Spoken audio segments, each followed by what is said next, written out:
All right, so my name is Lou Hebert. I appreciate everyone coming out tonight. Man, 500,000 photos. That's crazy. That's a crazy amount of photos. So first of all, I'm gonna pass out a photo for everybody. All the photos are different. So as we're going through the presentation, none of these photos are in the presentation, so you'll get to see them kind of in print. And when we change slides, if you just pass the photo over to the next person, I figure that'll probably give everyone a minute. But while I'm passing these out, anyone here ever done any concert photography? Yeah? What are some challenges or memories you have about doing concert photography? I'll put this on the podium here. Low light. But Low light, yes. especially, the Winfield Music Festival, Bluegrass Festival. Oh, yeah? So just not having, and then having a good location, Uh-huh. like so you can see the artist, but not block other people, especially people in the short chairs. Absolutely, access, right? Totally. So low light, access, anything else? Anyone ever tried to take pictures at a? There's also the hundreds of cell phone cameras that will get into your picture or be in front of your picture. That also is now a new problem. I've taken plenty of pictures where there are other cameras in the picture, try to incorporate them into my composition at this point, because we can't fly them anymore, right? But anyway, so let's go ahead and get into this. For me, I come from a journalism background. So my original training was through the military. I was a photographer in the Coast Guard.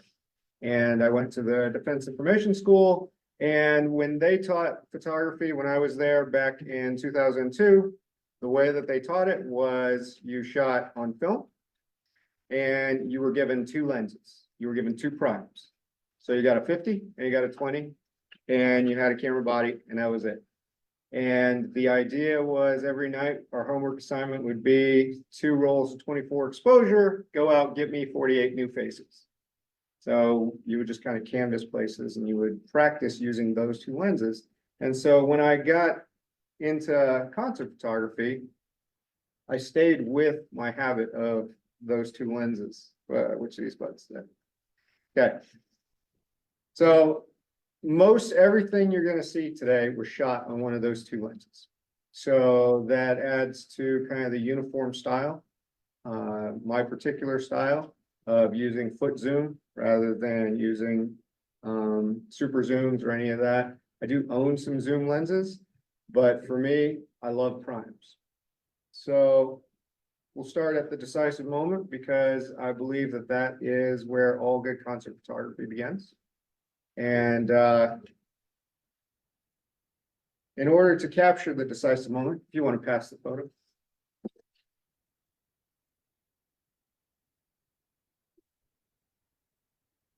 In order to capture a decisive moment, it takes two things, right? A lot of people say it takes luck, but all luck is preparation and opportunity, right? So if you figure out what kind of photo you want to take, where you're going to take it from, that's your preparation. And then you learn to sense when that photo is going to happen. Because when you're shooting a SLR or DSLR, if you see the photo, you miss the photo, right? Because we get the blackout screen. So this particular, if you look at these two images, what I like about these two images is technically they're the exact same photo. For two different bands on two different occasions, but they're really the same photo because I'm in pretty much the same place and the same type of composition is happening. It is a direct interaction between the performer and the audience, and you're catching it right at that moment when they're both giving some sort of emotional response, right? And the way that I do this photo, the way that I capture these decisive moments is that after shooting in this venue multiple times, I learned where I could get this kind of photo. And then I learned to look at the bands and watch for the movements that signaled they were getting ready to show me something, or look at the audience members who signaled that they were getting ready to show me something. So you start to get that sense of I'm set up I know what my exposures are, I know what my vantage point's gonna be, and now we just wait for that moment to happen.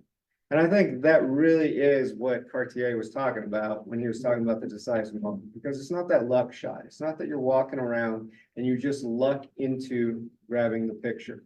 It's also not the spray and pray where, you know, you're on auto and you're just 20 frames trying to catch some kind of action. It really just does come down to find a place, find a composition, and wait for the players to come into your frame. You probably hear something in the music too. Yes, exactly, exactly. We will get to a photo where one of the performers did something during the chorus, and I expected, oh, well, I was shocked by what he had done, and I said, oh, that would have made a great photo. And then I thought, the next time the chorus comes around, I bet you he's gonna do it again. And he did, and I got a great photo, and it's one of my favorite photos. Okay, so decisive moments, there are some variables that you're gonna have to deal with, okay? So sometimes performers inadvertently work against you. And because they're there to do their job. They're not necessarily there to make good photos for you. It's your job as the photographer to, again, prepare and anticipate and be ready for the good photo to happen. So, for example, the band on the left, that performer decided that he wanted to do the entire performance on his knees, off the stage, out of any light. He is only like 2 or 3 feet in front of me. There's no light on him at all. So he actually puts himself into a completely different light situation than what I'm trying to expose for on the stage. And you can see the stage light is pretty horrendous. That was a pretty bad choice of lighting on their side, right? When you start to shoot at these smaller venues, you don't have the luxury of having a committed light tech.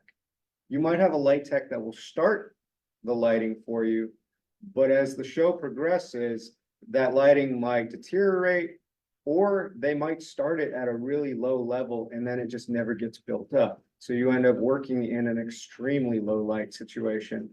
And when you have active bands like that, you got to get creative. So that picture on the left is actually done by hitting him with flash, right? He's right next to me.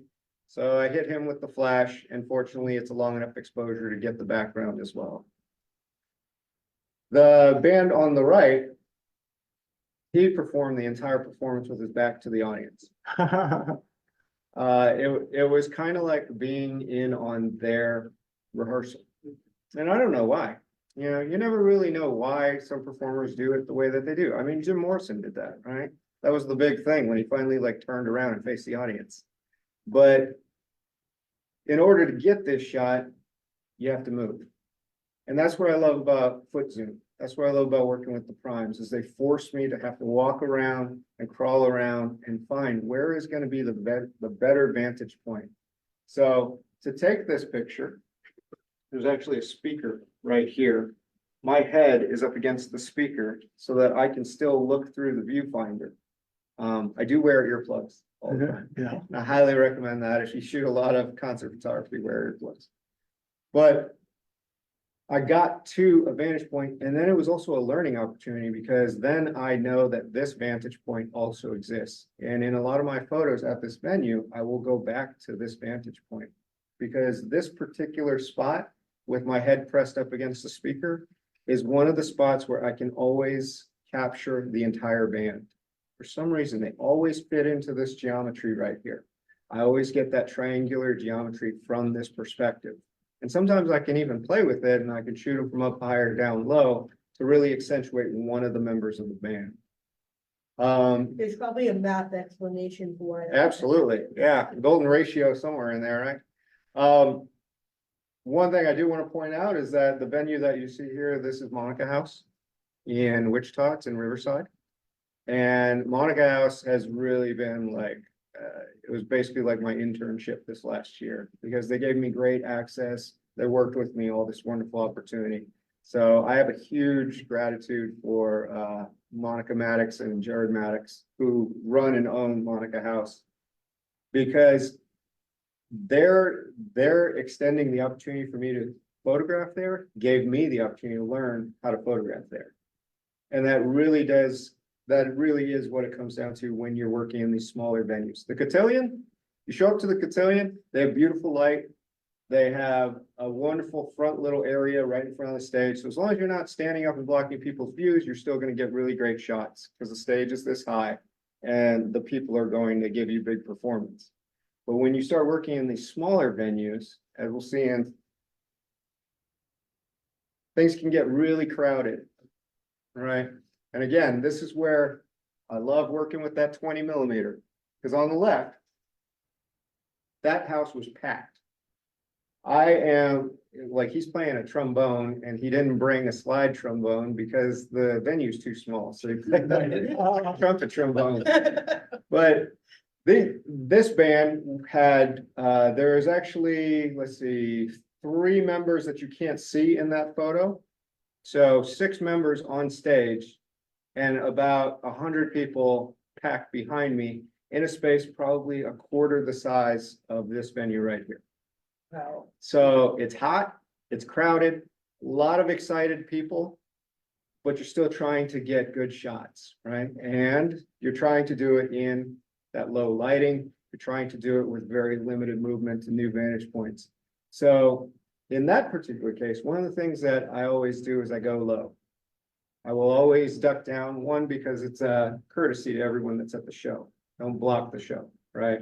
So I work from a low angle, but I like working from a low angle because it gives me these heroic compositions like the one on the right. It really plays them up into this performance sort of vantage point, even when they're not really on a stage. The stage that he's performing on the right is only about 4 inches tall. It's really not that tall. But by shooting low, by shooting from my knees, I am able to give him that grand performance perspective. That's how they shot Gandalf in Lord of the Rings. Oh, yeah, to make him taller? To make him look a lot taller than the hobbits. Nice. So when we're talking about the decisive moment, sometimes you got to get really creative to find a decisive moment, right? Because the photograph on the left, Maurice Anthony, he moves around a lot, but he is a rapper. So he is by himself. He performs to a track that he has pre-recorded. And then it's him rapping and moving with his rapping, but there's really not a whole lot else going on. So you're going to focus in on him. The bigger challenge is that venue on the left, that place is a basement in a house that is only lit by those Christmas lights. So in order to get any kind of interesting exposure on him, I did long exposure, multiple exposure.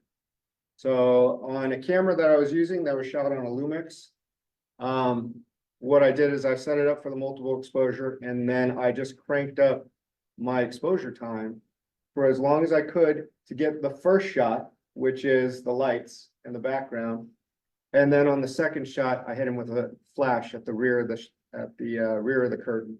So it gave me a more defined outline of him, even though he's kind of transparent on his apron.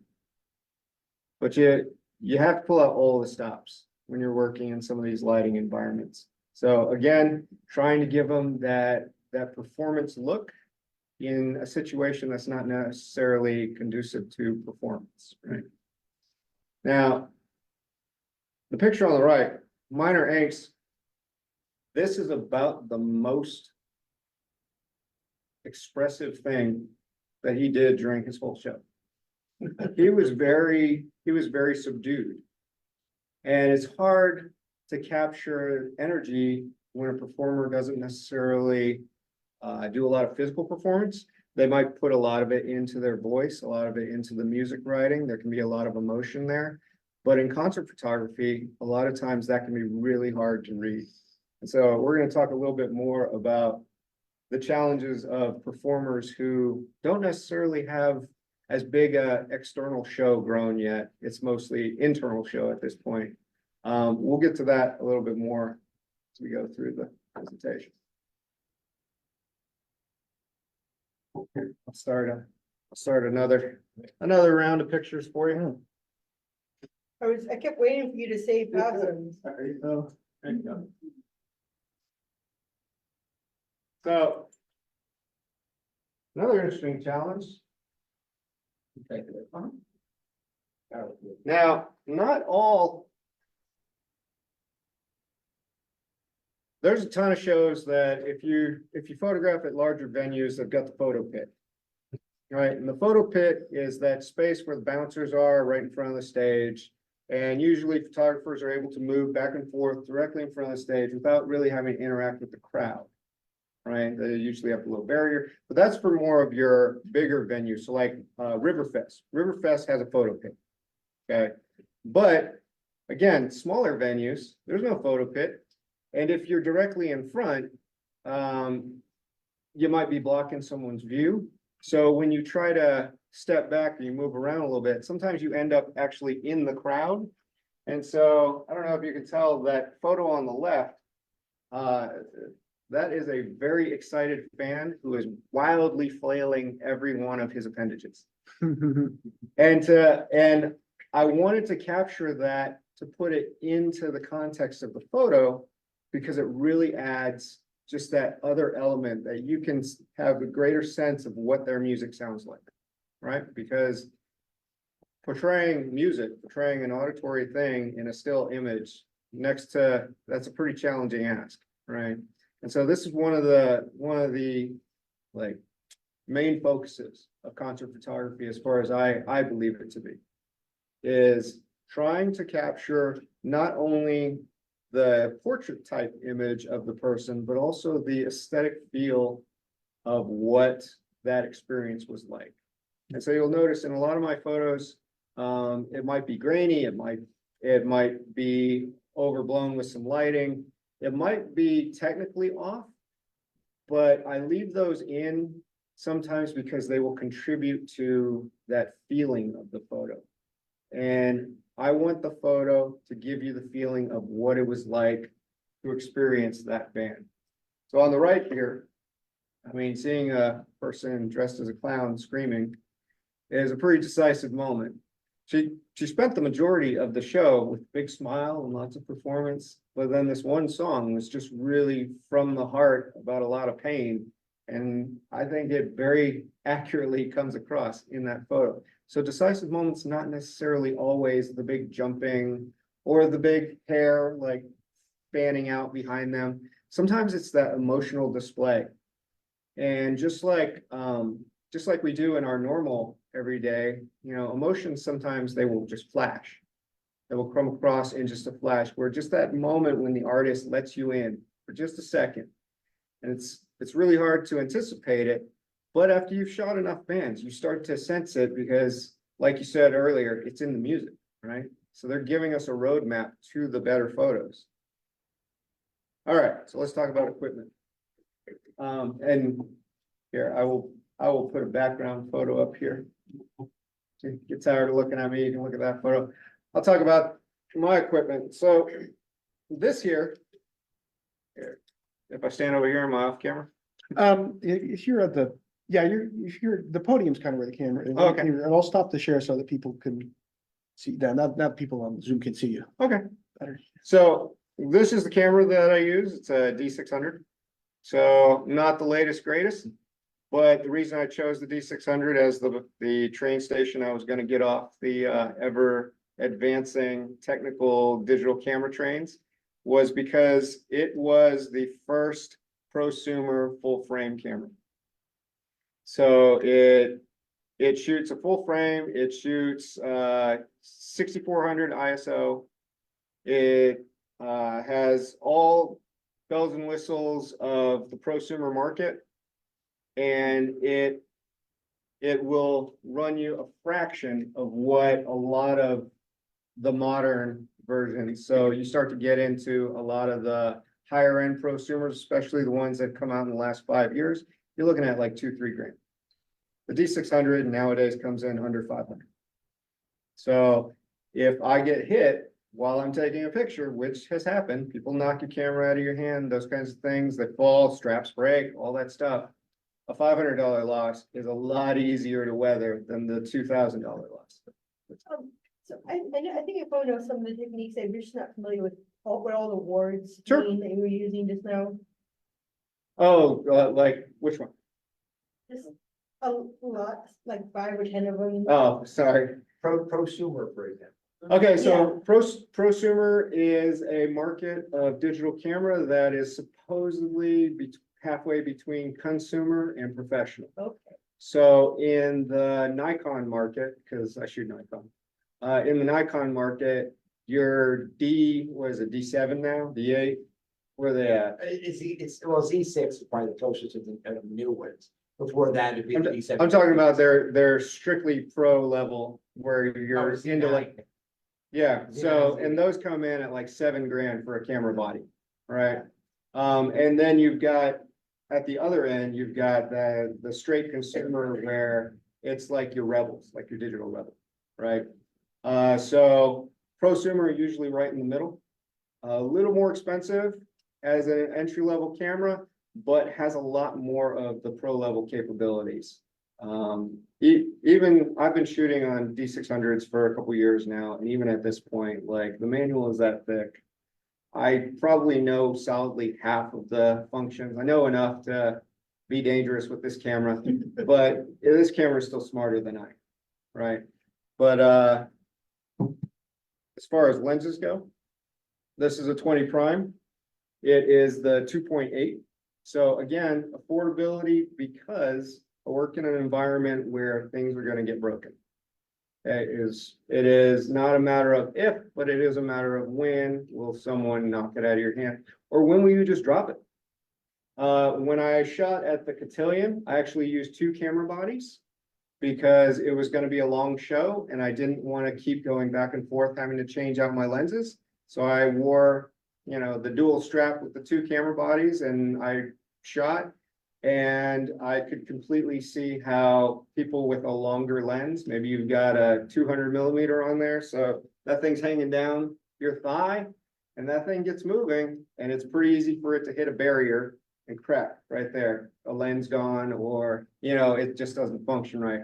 So the 2.8 significantly more affordable than the 2.0 and definitely more affordable than the 1.4, I think 1.4 is probably the fastest that they do in the 20. The other advantage is that So like 1.4 is like how many seconds to take a picture? that is the focal or the f-stop. So f 1.4 would be the diameter of the aperture, right? So they call them faster lenses because your aperture is going to get bigger. But when you see pros who have like these lenses that are 4 inches wide, that's because those are like 1.2s. So the glass is that big because the diaphragm inside will get huge, but it will take a fast picture in very low light. So you can shoot at, 1/500th of a second on an f 1.2 in like this kind of light because that lens is so big, it's just grabbing all the light at once. But again, this for all intents and purposes is still funded by me. So I don't have a big photo budget to work with. So the equipment has to be at a level where I can afford it, but if it breaks, I can afford to replace it, right? And then the other thing that is super handy to have is this nice fanny pack. So my fanny pack, this is actually what I wear when I go to a show, to photograph a show. So I wore it intentionally to show everyone this is how I move through the crowd. I like the jersey. Oh, thanks. Yep. And this is my custom jersey. Because Band Promo is my Instagram. It's band.promo and it's where I put all the concert photos I take. But I wear this fanny pack and pretty much this has everything else that I need. Now I'll give you a few learned tips here. So this is my 50, the old nifty 50. This thing right here, I don't know where I got it, but it this thing is amazing. It's just a plastic back cap that doesn't screw on, it just slides on. So when I'm working with primes, I'm having to switch lenses periodically. And instead of having to fumble and every single time put it on there and go, do I turn it right? Do I turn it left? I don't remember which direction I turn it. I have to do that little shuffle for a minute to get the back cap back on. With this thing, it pops on, it pops off, and it keeps that back lens clean. I like having this in the pouch. Extra battery. Always gotta have extra battery.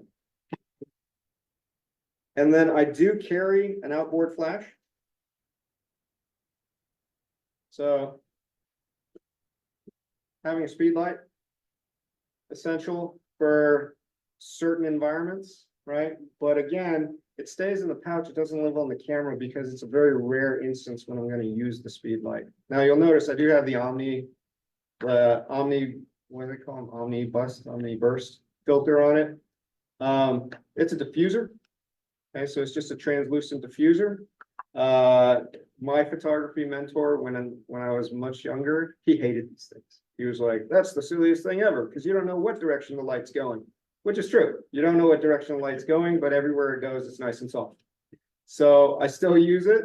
What's great about it is that I can use it with direct flash. I don't have to worry about trying to bounce flash or using cards or a light box. And it'll give me just a soft enough flash that I don't burn people out, right? I also don't burn out the people who are standing next to me who see the flash, because remember, I'm on the ground, right? So sometimes this is angled up, and audience members, when this goes off, it's not going to blind them.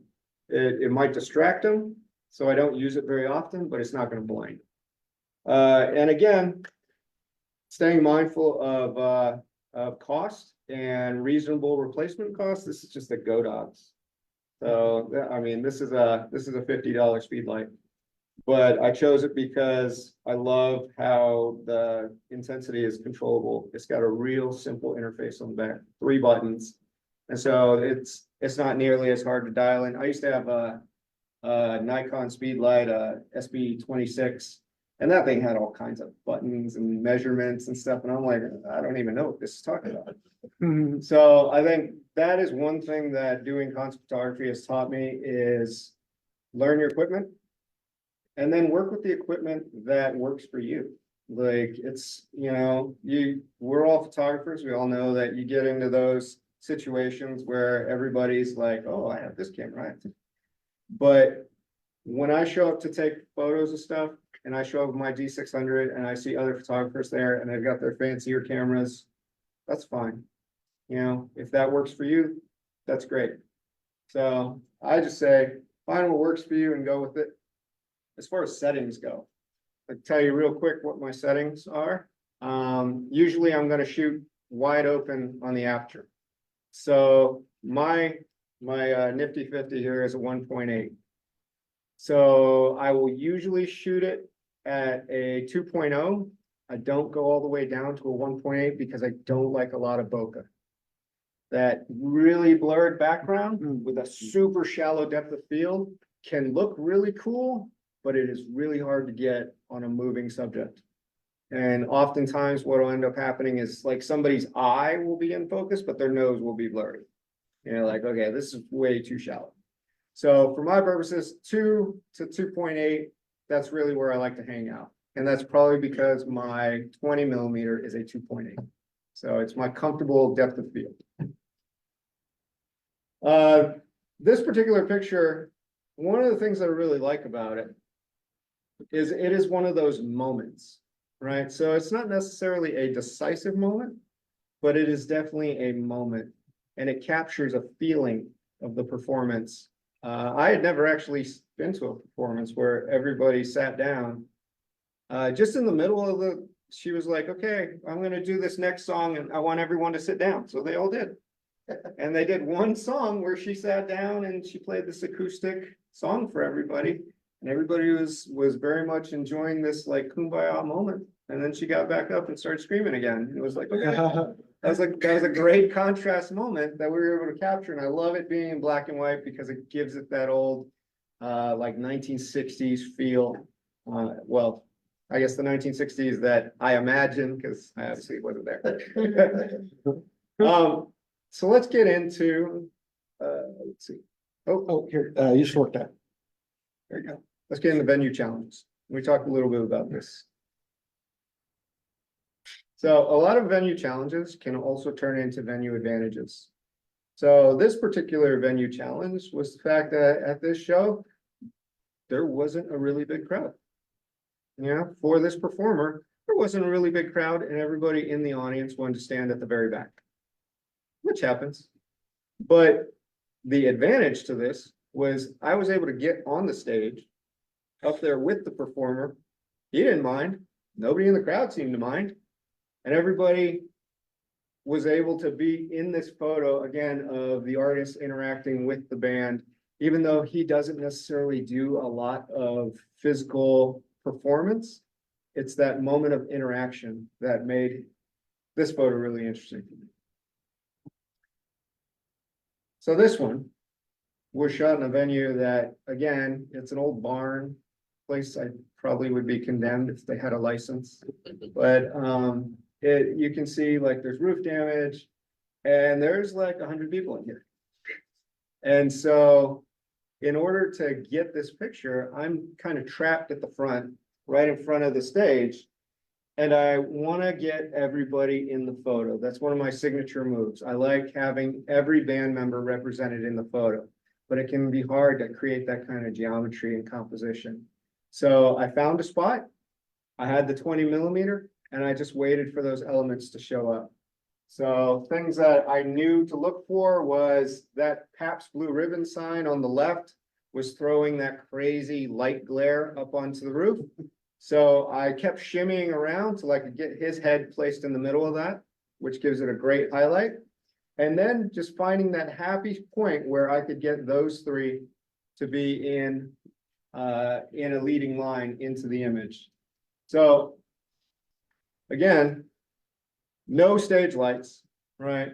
We've only got this crazy sign on the side illuminating it. The red light does come from that bare bulb that's right above the guy on the right. But working around the stage area, you can finally construct those kind of compositions and not necessarily waiting for the performers to put it together for you, but actually constructing it yourself. This is again in a garage, or not a garage, in a basement. This is in Independence, Missouri. And this basement is in the guy singing right there. It's actually his house. And they got about 60 people in there. And just right here in front of the other singer is the hot water heater. Oh, wow. So you have to ask yourself, what elements do I want to include in the photo, right? How do I position it? This, again, going back to the decisive moment, learning to anticipate when it's going to happen. You'll notice the positioning where I'm at again, right? It's a familiar vantage point with the new band. The bass player, who's the guy without the shirt on, he was giving me kind of signals through his actions. He took his bass off in the middle of one of the songs, and I thought, okay, something's about to happen, right? Something worth capturing is about to happen. And then he got to the edge of the stage, and I waited for that moment when he crouched down, and as soon as it released, I grabbed this photo. And I was already set up with, you can see I have really clear focus on the guy in the white glasses because I anticipated those two people being in the photo. I got lucky with the other singer being framed so wonderfully in this photo.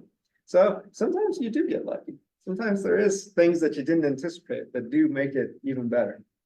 So he was just kind of like rocking his torso forward, kind of like head thrashing. Is that what Oh you're no, doing? Or he spears this guy. oh, He like jumps off the stage and spears him. oh, huh. So Jeez. the guy in the white glasses is actually a singer from another band. These are good friends. Oh, okay. I was like, man, he's about to fall over. So that's Yeah, so he fully launches his whole body right into the abdomen of the guy right there but in a friendly way. in a friendly way.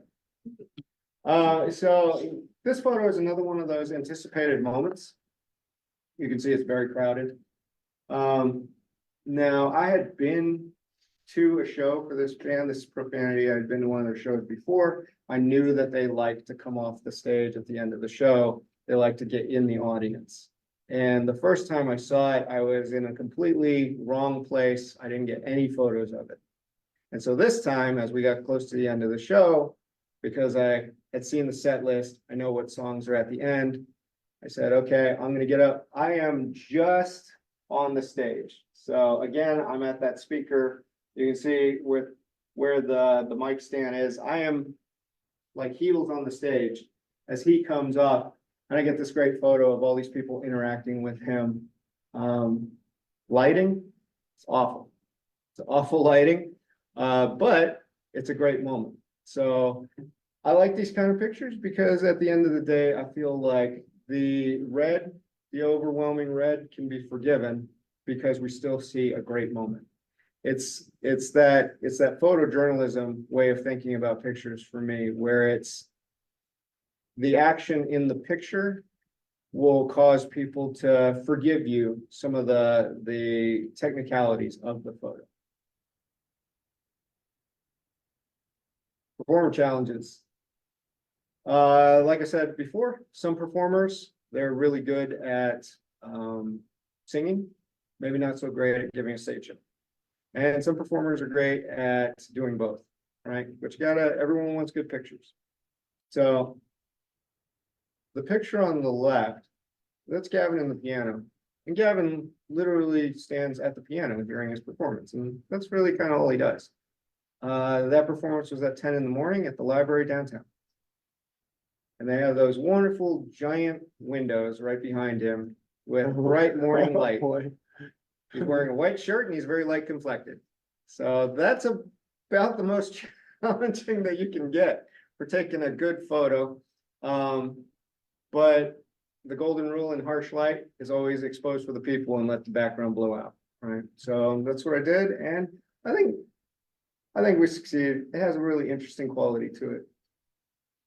Guy on the left, you encounter this a ton, singer-songwriters. Usually not a lot of action happening.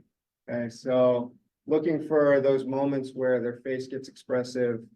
Some of the things that I always try to include is maybe eye contact with the audience, definitely a mouth that maybe is forming singing or finishing from singing what looks like it's in action, and then touching the instrument. So that a lot of times, they will take a break from playing the instrument to sing a lyric, and I've had plenty of those photos where it doesn't look like they're playing the instrument at all. Other challenges, sometimes performers will give you too much visual. Photo on the right, he brought a light tech with him. He had a whole laser light show. But he didn't do a whole lot as far as his own physicality. He really just stood there and played the keyboard. So you're like, well, how do I capture that without putting the focus on the lights and not on him, right? Performer on the left, she was actually a very shy person who didn't have much stage presence. So she had decided that she was going to start being more expressive with her clothing to try to distract away from the fact that she really just stands there the whole time, right? So it was a challenge of how do I portray this without making it seem cheap, without being derogatory towards her, but still fulfilling kind of her attempt to have greater presence on the stage.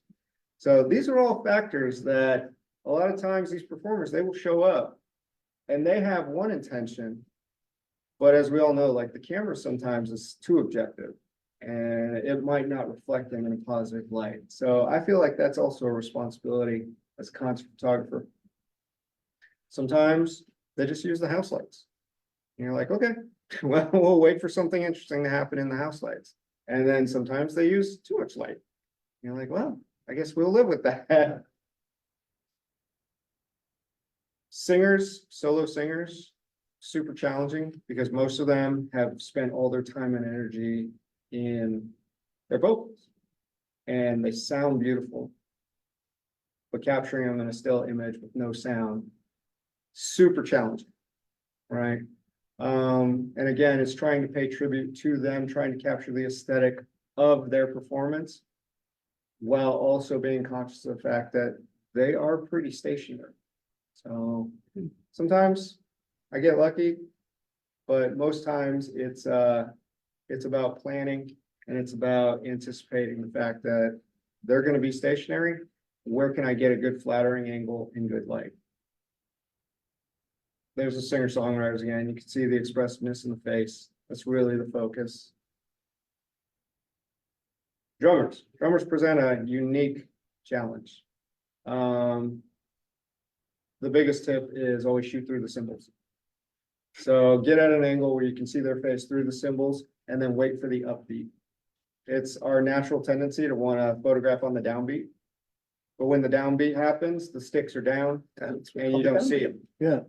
So you actually have to like fight the urge to photograph them on the downbeat and shoot them on the upbeat.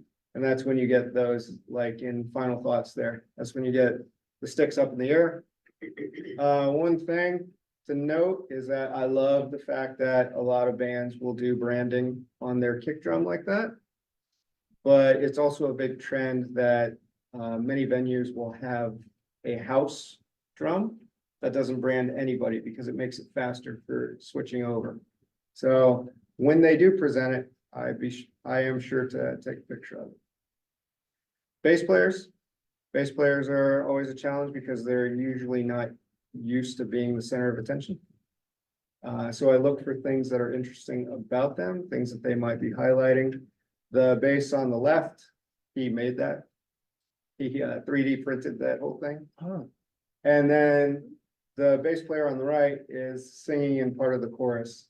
And this is the one that I mentioned where I saw it. And then I said, I bet you he'll do it again when the chorus comes around, so.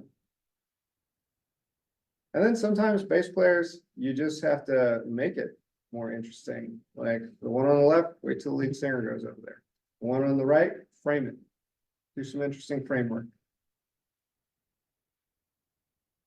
Some performers are actually really shy.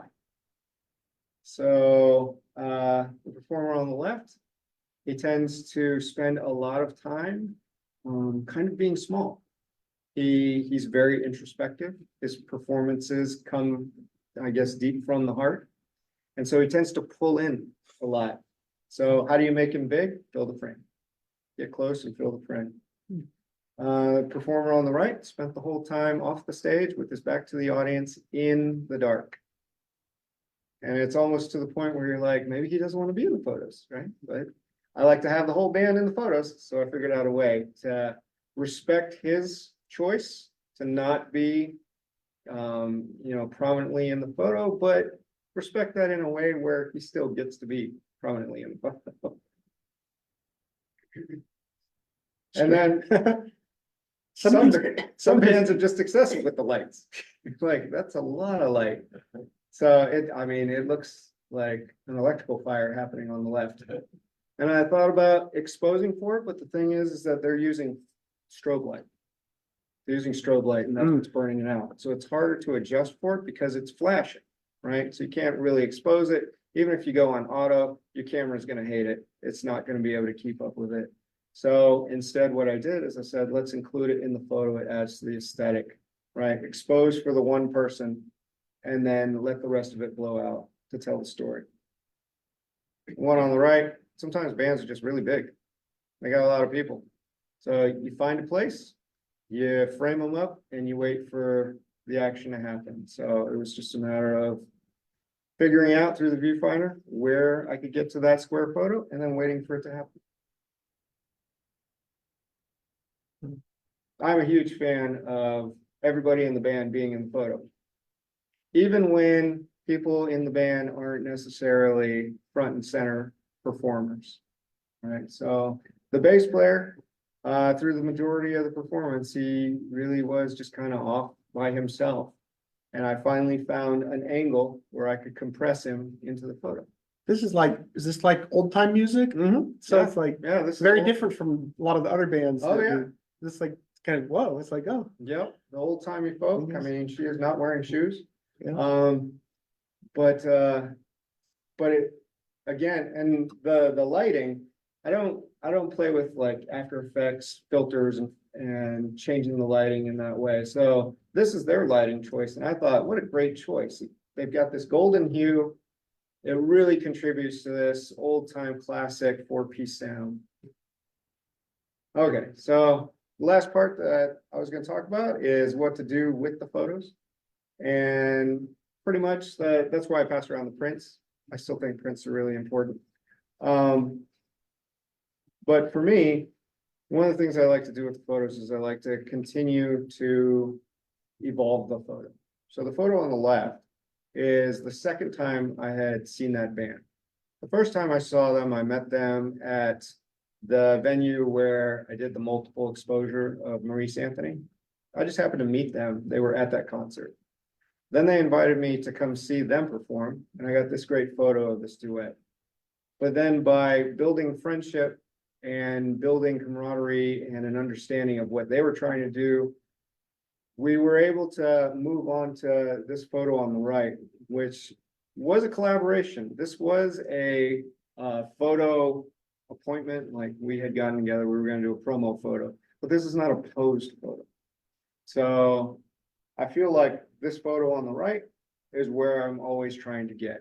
It's that natural interaction where people have welcomed you into their space and you get to show that feeling, that experience, that aesthetic with people who don't have that opportunity.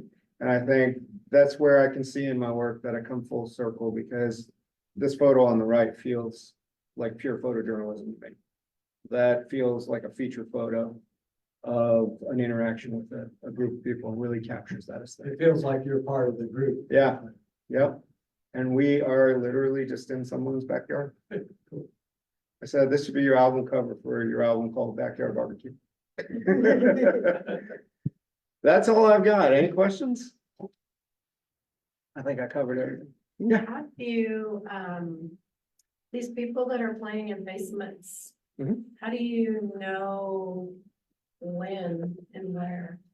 So the best thing that I think a photojournalist, the best skill a photojournalist has that will never be replaced by auto functions or the green box is the ability to make connections with people and just get them talking. So And- have you made connections with these people now that they just invite you into these locations? So at this point, it will get, I'll get emails or I'll get an invite or someone will say, hey, I'm playing here or there. When I was first starting out last year, because this was kind of a year-long project that I was working on. And when I was first starting out, I intentionally went to all the little venues that I could find to experience what it was like to shoot in that particular venue. So those basement venues, that kind of thing. But in those intimate venues, that's when people really open up and say, oh, hey, you build that equity with them. And they say, oh, well, I'm playing over here next month. Can you come to that? And then when you do show up, that immediately puts you on their radar as far as like, oh, you actually came. Will you come to even a bigger venue? And so as they grow, a lot of these bands, I get to grow with them. Well, it's like, I guess, you know, I mean, now that I think about it, it's like, of course, there are always bands like forming and doing their stuff and percolating, but like, I don't think about them, you know, like, I don't think about the amount, you know, like so many bands in Wichita in this area, you know, like. Yeah. So just seeing, I mean, all the slide after slide of every one is a different band, you know, that I've never heard of any of them. Yeah. Except for like Hunter Grimala. Yeah. But you know, so that's eye-opening right there. You It know? is, and they are constantly evolving, Mhm. right? Some of them, for example, one of the rap artists that I showed, Young Alk, he used to do this thing where he wore ski masks all the time. And he would wear a ski mask with a patch on it, and that was his signature thing, but then he evolved out of it because it was too hot. It's like, I can't do the ski mask thing anymore. Or they will evolve into something, like some of them have purchased light rigs and now have their own light show, like that one band. So it's really interesting if you stick to photographing one venue, it evolves and you'll see it change. And if you stick to photographing one band, that really is interesting too, because they evolve and they change and you really get to see this progression. So some of the bands like Profanity that I photographed probably 5-6 times over the last year, they are a completely different band today than they were a year ago. So is Monica House, is that a place where like these bands maybe they play their first gig that's not Yes. their house or something like that, you Yes. know? So Monica House was originally envisioned as kind of a community center to give young people a place to go to be safe and alcohol free. And so it's an all ages venue. I have 2 young sons that I have taken to many shows there. Mhm. And it is a place that they start the shows at like 6, so that it's reasonable. It's done by 10. They really give an opportunity to for young people to perform for other young people. So that's how come a lot of these bands are actually really young, and then the crowd itself will also be really young.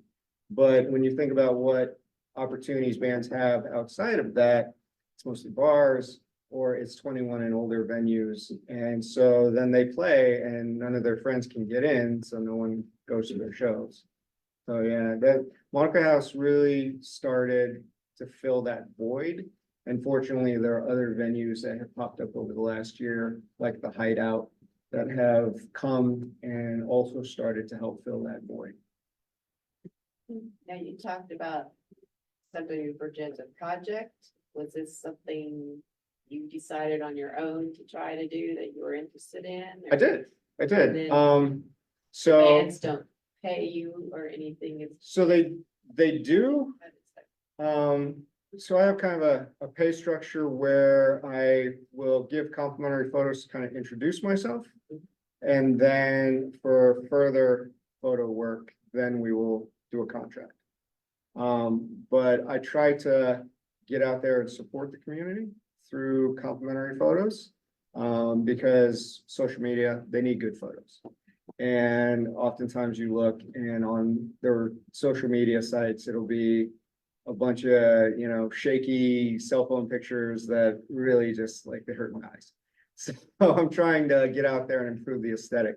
But once I've kind of introduced myself and shown my ability and what their potential looks like, then I say, okay, let's transition into the professional world here and the value of my time versus value here. So you might have touched on this a little bit just now. When you shoot at these public, smaller venues, do you share the photos to the venue and the managers there that they can have a few of those? So I do typically, kind of the formula that I developed, because when I first started, so this all started November-ish of 2022. I joined the Seven Academy. Anyone familiar with the Seven Academy? So Seven it's VII or VII.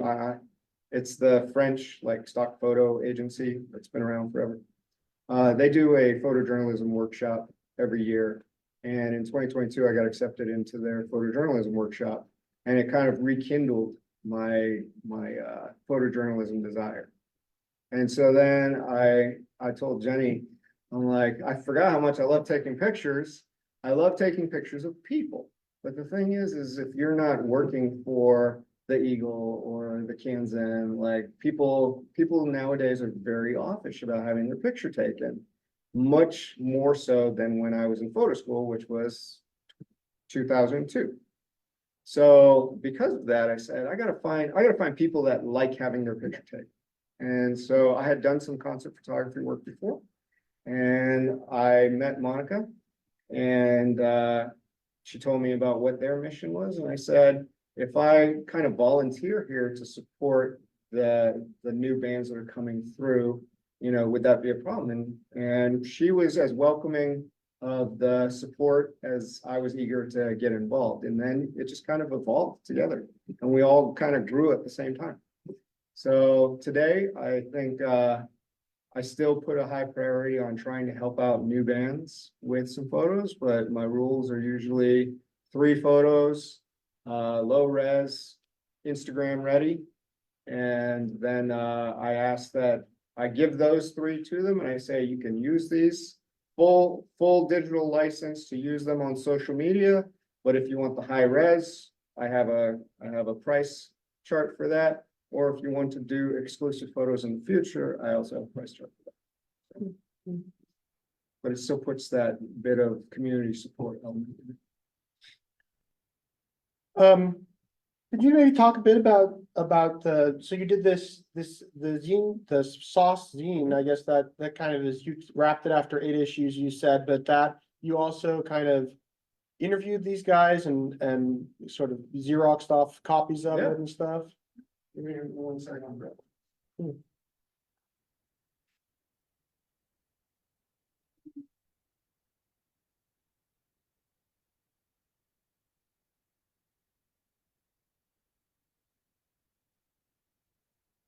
It's really small out of the ones with Black Cat J. I don't have any of those over there. So when I was younger, a zine was a very popular thing in the 90s, and they're super easy to make. I told Sam that I actually made the first 3 issues here in the library. I used to come with my proofs, which are down there at the end, and I would just bring them and do the Xerox copy dance and generate 100 copies each month. And then I would distribute those 100 copies across town. But what I was doing is I was wanting to fill it with photos and interviews. And so each issue I would interview a visual artist and I would interview a musical artist. And then sometimes, like with the example of Danny Echo, you get both in one. So Danny Echo is a visual artist and is a musician. And so I would include my journalism writing skills, my photojournalism skills, and my layout skills all in one issue, and I made it free. So I would shoulder the cost and then I would distribute them. And I did 8 issues, and at that point, it just got to be too much of a time burden for me. So I bowed out. But one of the things I'm super proud of is that prior to my kicking off with Sauce Zine, the zine culture kind of died. Wichita used to have a big zine culture, but it had kind of dried up. And I think it's mostly because it's exhausting and people run out of steam for making them. So by making this, it inspired new zines.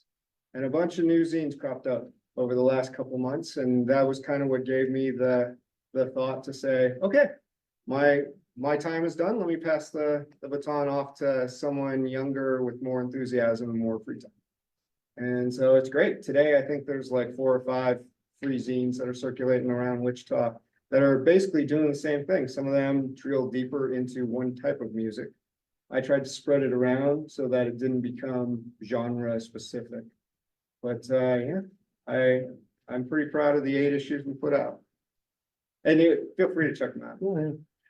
And I was wondering, I mean, so you're pretty plugged in. I was wondering, do you know of any like Harvey County or Newton air bands or that we might want to be aware of? That's the hard thing. It's like, I don't. Yeah. I sadly, I know more bands in Independence, Missouri Mhm. than I do in Newton. And it's just, the reason is because working at a Monica House, it was basically all the people who would come through there. Yeah. And it would be this person came through and knew this person or said, hey, you should talk to this person. And I've tried here in Newton. And if there's any bands in Newton that want to contact me, absolutely. Yeah, if you're watching, make Yeah. yourself known. Yeah, Yeah, exactly. But yeah, at this time, I really don't. And that's the thing too, is a lot of bands, they will say they're based out of Wichita, but they're really like they're in Bel Air or they're Valley City or Mays or something, I but mean, it's all within driving. we all distance, fall so, into you that. know, Yeah. Nobody knows where Mays is unless you live in Wichita. Yeah. But, and then one other thing that I'll touch on real quick is, So the photo book. Does anyone use Blurb? Blurb? Blurb, Oh, blurb, okay. the self-publisher, the bookmaker? So this book was actually a festival. It was a 4-day festival at Monica House this past summer. All the bands from all 4 days, I documented them in the book. And then at the back, we made like a concordance of all of the bands that you contact them. Cool. And this is all self-published. And this book cost me about $7 to produce. So that's great because these kinds of, having your pictures in a physical, tangible form is still, it's still something that I love doing. And so having this as far as for bands to remember an event or to share from the venue, for the venue to show off. So if you're doing photo work projects, putting it into the book form, Blurb makes it super easy. It's really intuitive and it's really easy to construct your own books and then they're an on-demand. So having them accessible to get them printed and keep them available. I feel like it's the new photo album as far as a way to take your pictures Cool. from the digital. And then can you send people a link and they can just order a copy if they want one? Yeah. Kind of thing? Yeah, Yeah. that's cool. Mhm. Yep. Any other questions? So do you have a full-time regular job? I do. I work at Newton Medical. Oh, Nick Medic. Cool. Yeah, you're like, what? Take a right turn then. Yeah. Yeah, so, Cool. it's always one of those things where you try to bridge your hobbies with your work, but I have always found that when my hobby becomes too big an element of my work, I start to lose the joy of it. And so I like to keep it kind of a smaller part where it's still done for pleasure. Yeah. Yeah. That's really cool. Well, one of these days, one of these bands is gonna go global and gonna take you along with I them. know, And you're gonna be on their private jet, I right? was choosing the photos and I was like, yeah, I shot over 100 bands. You're gonna this be the last next year. Bono's personal photographer or something like that. right? Hopefully, Yeah, hopefully. so you never know. We'll see. You never know. So I did get approached to photograph a summer concert coming up, and so I'm pretty excited about that. Oh, cool. That Yeah, wouldn't it be fun to like give you is like Kid the Rock, band? right? It's Kid Rock and Jason Aldean. Ooh, Kid Rock, that'll be fun. Yeah, so shooting larger venues, and it all starts from here, Nice. right? So I took my hobby, I put a lot of energy into it, and you just keep growing those relationships. And they start to bloom into these bigger things like the Cotillion and eventually, hopefully this summer, it'll be a much bigger concert series. Well, that's really exciting. Well, thank you so much. I really enjoyed this. And yeah, we ended up having quite a few people watching on Facebook and I guess I should say any questions on Facebook, if you type, I'll see them here and I can pose them as well as Zoom. But I think if not, I think we're at a good stopping point. So thank you so much. Woo!